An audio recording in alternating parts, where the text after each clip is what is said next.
ગોધરા તાલુકાના બામરોલી ખુર્દ ગામે રસ્તાના અભાવે ગ્રામજનો ભારે હાલાકીનો સામનો કરી રહ્યા છે। ખાસ કરીને સ્મશાન સુધી પહોંચવા માટે યોગ્ય માર્ગ ન હોવાથી ગ્રામજનોને મુશ્કેલી છે। રસ્તાના અભાવે બામરોલી ખુર્દના ગ્રામજનોની હાલાકી। ગોધરા તાલુકાના બામરોલી ખુર્દ ગામે રસ્તાના અભાવે ગ્રામજનો ભારે હાલાકીનો સામનો કરી રહ્યા છે।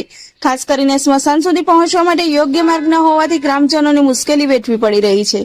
ચોમાસા દરમિયાન મેસરી નદીનું પાણી ગામના માર્ગ પર ફરી વળતા અંતિમ યાત્રા દરમિયાન પણ ગ્રામજનોને ઘૂંટણસમાં પાણીમાંથી પસાર થવાની ફરજ પડી રહી હોવાના આક્ષેપો થયા છે। સ્મશાન સુધી પહોંચવાનો યોગ્ય રસ્તો ન હોવાથી સ્થાનિકોમાં તંત્ર સામે રોષ જોવા મળી રહ્યો છે। ગ્રામજનોના જણાવ્યા મુજબ વર્ષોથી આ સમસ્યા યથાવત છે, છતાં જવાબદાર તંત્ર દ્વારા તેનો કાયમી ઉકેલ લાવવામાં આવ્યો નથી। ચોમાસા દરમિયાન મેસરી નદીના પાણીથી માર્ગ અવરોધાય નહીં તે માટે નાડું બનાવવાની માંગ ગ્રામજનો દ્વારા કરવામાં આવી રહી છે। સ્થાનિકોની માંગ છે કે તંત્ર દ્વારા તાત્કાલિક નાડું બનાવી સ્મશાન સુધીનો માર્ગ સુગમ કરવામાં આવે, જેથી અંતિમ યાત્રા દરમિયાન લોકોને મુશ્કેલી ન પડે। અંતિમ યાત્રા માટે પણ જો સ્મશાન સુધી પહોંચવાનો રસ્તો ન મળે તો વિકાસના દાવો સામે અનેક સવાલો ઉભા થાય છે।